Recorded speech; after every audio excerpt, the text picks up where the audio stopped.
हे मधुसूदन, अब ये बताओ कि मनुष्य अपने पुण्यों को किन-किन योनियों में और कहां भोगता है? हे अर्जुन, पुण्यवान मनुष्य अपने पुण्यों के द्वारा किन्नर, गंधर्व अथवा देवताओं की योनियां धारण करके स्वर्गलोक में तब तक रहता है जब तक उसके पुण्य क्षीण नहीं हो जाते। अर्थात ये कि प्राणी के हिसाब में जितने पुण्य कर्म होते हैं उतनी ही देर तक उसे स्वर्ग में रखा जाता है।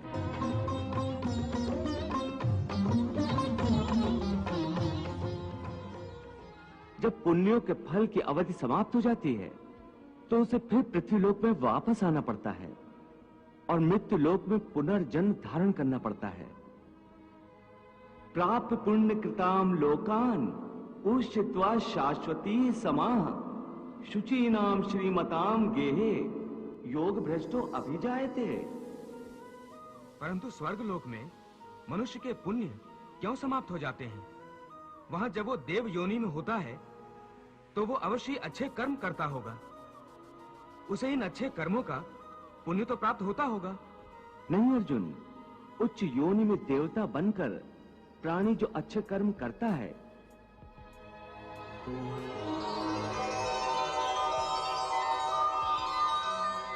या नीच योनि में जाकर प्राणी जो क्रूर कर्म करता है उन कर्मों का उसे कोई फल नहीं मिलता। क्यों? क्योंकि वो सब भोग योनियां हैं। वहां प्राणी केवल अपने अच्छे बुरे कर्मों का फल भोगता है। इन योनियों में किए हुए कर्मों का पुण्य अथवा पाप उसे नहीं लगता। हे पार्थ, केवल मनुष्य की योनि में ही किए हुए कर्मों का पाप या पुण्य होता है, क्योंकि यही एक कर्म योनि है। इसका अर्थ यह हुआ कि यदि कोई पशु किसी की हत्या करे तो उसका पाप उसे नहीं लगेगा, और यदि कोई मनुष्य किसी की अकारण हत्या करे तो पाप लगेगा। बिल्कुल ठीक। परंतु यह अंतर क्यों? इसलिए कि पृथ्वी लोक पर समस्त प्राणियों में केवल मनुष्य एक ऐसा प्राणी है जो विवेकशील है। वो अच्छे बुरे की पहचान रखता है। दूसरा कोई भी प्राणी ऐसा नहीं कर सकता। इसीलिए यदि सांप किसी मनुष्य को अकारण भी डस ले और वो मर जाए तो सांप को उसकी हत्या का पाप नहीं लगेगा। इसी तरह शेर दूसरे जानवरों की हत्या करता है तो उसे उसके पाप नहीं लगता।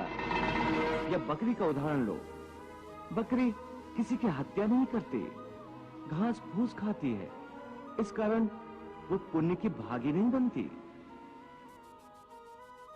पाप पुण्य का लेखा जोखा अर्थात प्रारब्ध केवल मनुष्य का बनता है। इसीलिए जब मनुष्य अपने पाप और पुण्य भोग लेता है तो उसे फिर मनुष्य की योनि में भेज दिया जाता है।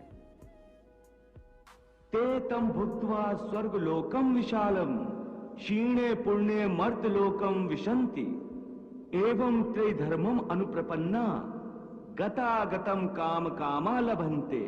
अर्थात देवों की योनियों में जो मनुष्य होते हैं वो अपने सुख भोग कर स्वर्ग से भी लौट आते हैं। हाँ, और मनुष्य की योनि प्राप्त होने पर फिर कर्म करते हैं और इस तरह सदैव जन्म मृत्यु का कष्ट भोगते रहते हैं।